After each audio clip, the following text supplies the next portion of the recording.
Estoy en el estudio del día con Andrea Suárez Córica. Andrea es cofundadora de Hijos La Plata, es presidenta de Fundación Arboria, ¿todo bien dicho?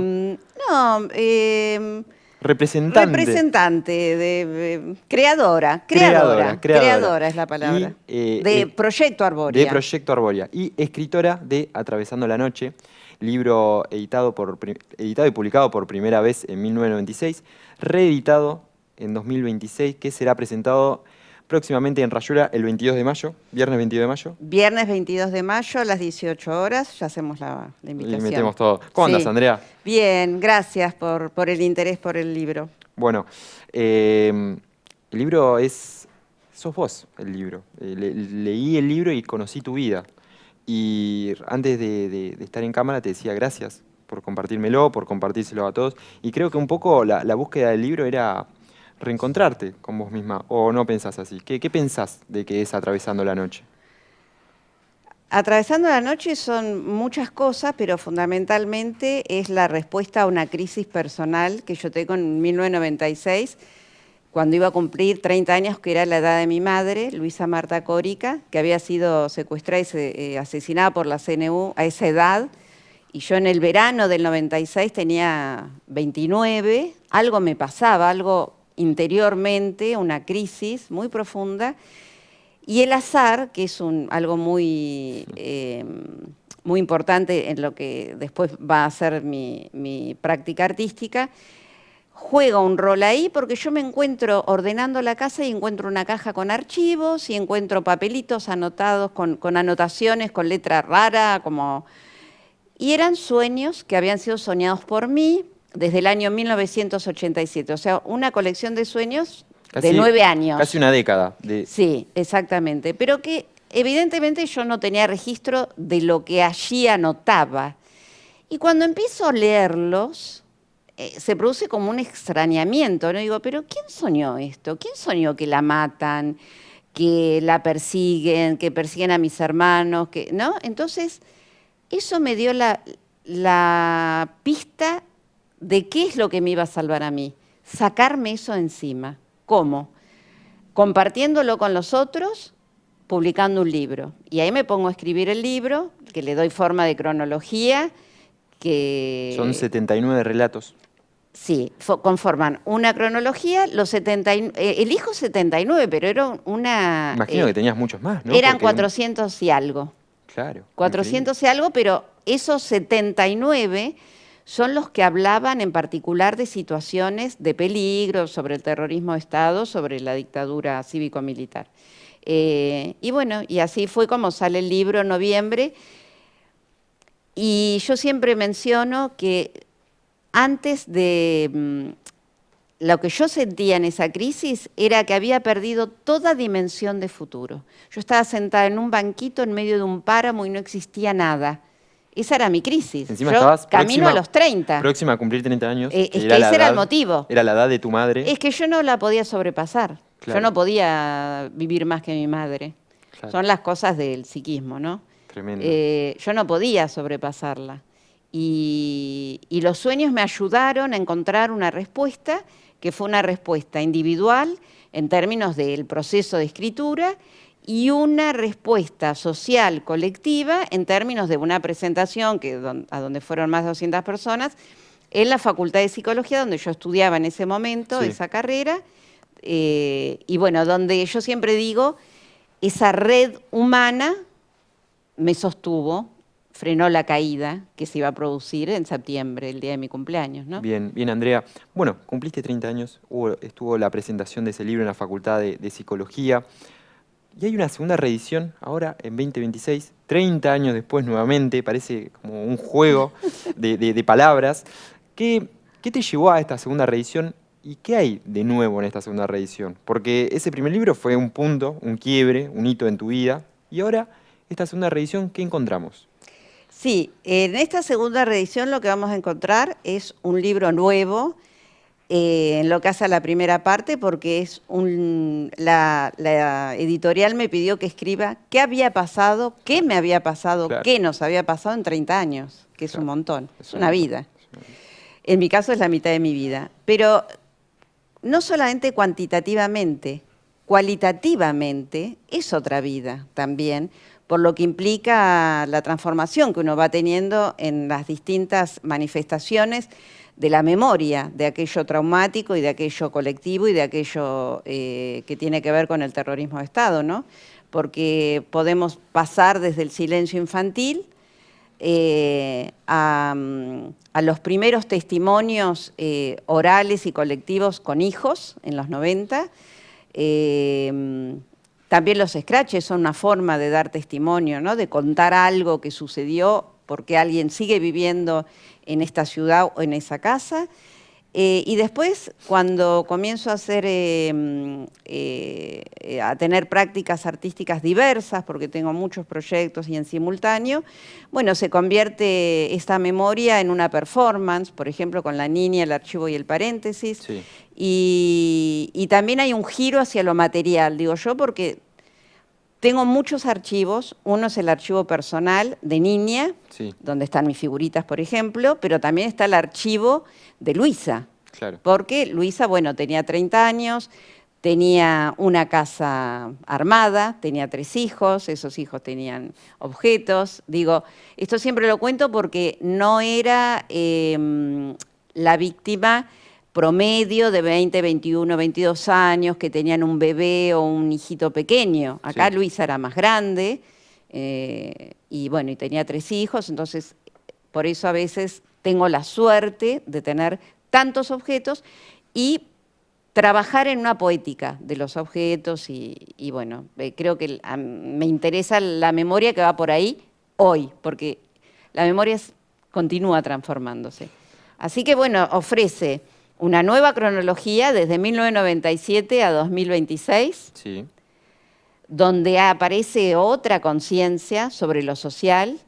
Yo Mi- recién, perdón, Sí. empiezo a construir mi historia a los 28 años. Claro, claro. Sí, vos misma lo contás un poco en el libro, ¿no? Como esa búsqueda de no saber bien qué hasta cierta edad.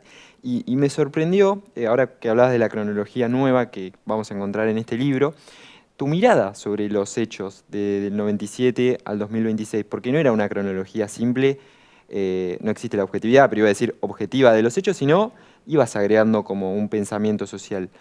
Sí, ¿en esta nueva? Sí, Sí, sí, totalmente. Es lo que te digo, que me sorprendió a mí misma mientras lo iba escribiendo, cómo me remitía, no claro, ya a nació mi hermano o empecé a estudiar teatro, sino el intento por ejemplo, del 2x1 en la época de Macri, las leyes, la ESI, matrimonio igualitario, es decir, en contexto, ¿no? En contexto cada vez, cada año, porque tuve que hacer como una revisión de decir, yo dónde estaba, qué hacía, salía a la calle, ¿por qué? ¿Por qué luchábamos en ese momento? Y me encuentro con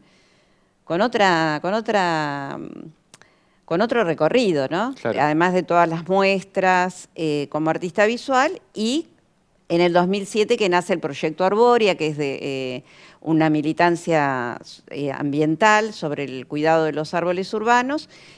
Bueno, aparece una multiplicidad de Sí, de cosas, de cosas, de de facetas. testimonios, ni hablar. A mí me llama mucho la atención cómo vos misma lo acabas de decir que la memoria es continua, ¿no? ¿Qué anclaje podés hacer de tu libro con el presente también en este contexto político y social? Sí, la memoria es una construcción, siempre es una construcción, digo, no es algo que está dado de antemano, sino que se construye y se construye en la medida de las posibilidades de lo que el contexto permite, ¿no? ¿Qué permiten las políticas públicas decir y qué obligan a callar o a simular, Claro. o hoy dirían a fingir demencia? Que hay que trabajar sobre esa censura y autocensura que se imponen, y hay que trabajar mucho y estar muy alerta sobre esta batalla cultural, por ejemplo, lo de la memoria completa, Claro. por dar un ejemplo, ¿no? Sin ir más lejos, el último 24 de marzo, el gobierno publicó un video bastante extenso y entiendo que es una discusión claramente política, ¿no? Absolutamente política, desde ya. Eh, y la memoria es política, lo personal es político, y el estar alerta, yo siempre remarco eso porque hay teorías que sostienen que el genocidio, además de ser una certeza, una verdad, es ante todo una posibilidad. Entonces, yo siempre digo, para evitar llegar a un genocidio, desde la resistencia, ¿no?, que uno puede poner o construir desde el campo popular, digo, hay que estar alerta. Entonces, estar alerta es tener atención, prestar atención, te permite accionar. Te permite no. Y deberíamos accionar ante eso que escuchamos. En el almacén, en la calle, en el colectivo, cuando alguien dice, no son 30.000, por algo pasó, porque se sigue escuchando. Bueno, perdón, señor, que usted sabía que hubo 500 niños apropiados y que solamente hasta hoy conocen su verdad, solo 140. ¿Usted lo sabe, señor? ¿Usted sabe que los genocidas gozan de prisión domiciliaria, que ejercieron cargos públicos, que existieron centros clandestinos de detención, que en La Perla recuperaron tantos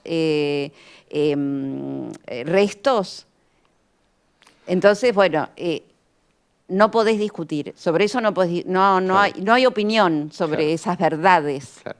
Andrea, ya hablando un poco del libro en sí, del proceso de escritura, ¿tiene un destinatario tu libro? ¿Vos pensás en un público o es para todo aquel que lo quiera leer? Sí, de alguna manera,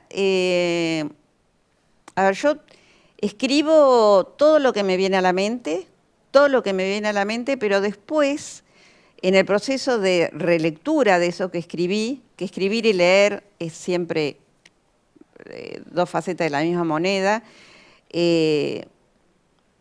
ahí me imagino y siempre me hago la pregunta, ¿y esto a quién le puede interesar? Claro, claro.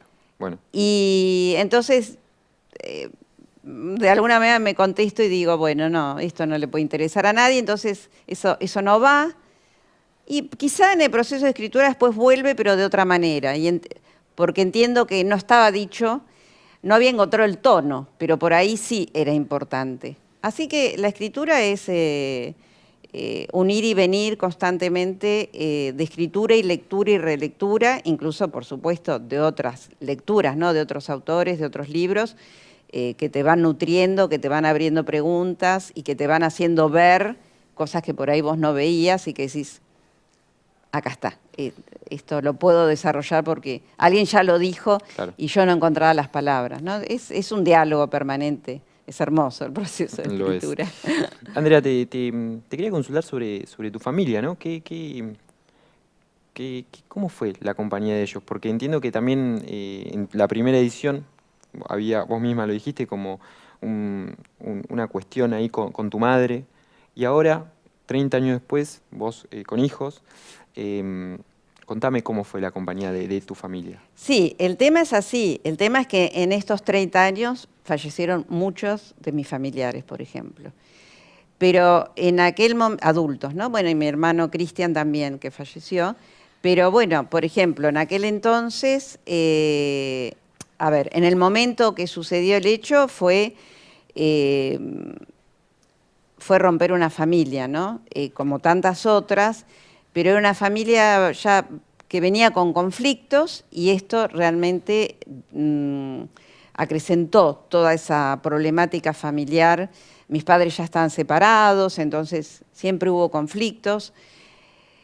Nos criamos con mis abuelos paternos en Tolosa, muy bien criados por mis abuelos. Pero entre los hermanos siempre fue muy difícil porque no encontrábamos palabras. Claro. Mis abuelos hicieron lo que pudieron, mi padre no fue una persona que estuviera muy presente, entonces toda esa falta de circulación de la palabra para poder nombrar, cuando no se puede nombrar, se eclosiona, uno explota en peleas, en odios mal dirigidos y sobre todo si está apoyado eso y apuntalado y guiado por campañas de, como en aquel momento, ¿no? De ¿sabe usted dónde están sus hijos?, ¿no? La culpabilización, todas las campañas psicológicas que hubo desde el proceso de reorganización nacional, porque en verdad la dictadura cívico-militar y con complicidad eclesiástica y empresarial tiene que ver con ese nombre que de la manera en que se autodenominó Proceso de Reorganización Nacional, que la idea era reorganizarnos como sociedad, romper esa trama de vínculos afectivos, de vínculos solidarios, de vínculos mirando un futuro más justo para todos, de crear desconfianza, de crear un enemigo al que había que aniquilar, culpabilización, estigmatización, etc. Fue un verdadero proceso de reorganización nacional. Por eso yo entiendo que todo esto, como esta misma entrevista, son situaciones pequeñas, pero que van sumando y van restaurando esa trama rota, ¿no? Esa fragmentación. Sí, porque esto, bueno, el libro se va a leer, esta entrevista se va a ver y se pone de nuevo en conversación y en circulación, bueno, algo que nunca dejó de estar, porque los organismos de derechos humanos y muchísima gente que entiende que esto nos pasó a todos, porque ese es otro tema, ¿no? A mí no me pasó, nos pasó a todos. Sí, sí. Nos pasó a todos de distinta manera, pero nos pasó a todos. Así que, bueno, el libro es eso, es una mirada hacia atrás y siempre también hacia el futuro, ¿no? Bien. Siempre al futuro, porque vos decías, tengo hijos y bueno, fue también cómo criar los hijos con esta verdad, qué decir en cada momento, ¿no? Para poder explicarles en la medida que ellos pudieran entender. Así que bueno, a mí es una tarea que me fascina, la transmisión de la memoria y el cuestionamiento también de la fosilización de la memoria, ¿no? Por eso también mi memoria se transforma tanto, porque cada 7 de abril, que es el aniversario de Luisa, yo me pregunto qué palabras utilizar, pero siento que las palabras ya están gastadas, ¿no? Claro. Hay consignas que están gastadas, pero bueno, es otro tema. Bueno, Andrea, entonces el 22 de mayo, en Rayuela, día viernes a las 18 horas, estaremos ahí. Muchísimas gracias por venir al diario y bueno, esperemos que sea leído. Bueno, te agradezco muchísimo tu lectura, tu interés y gracias por la entrevista.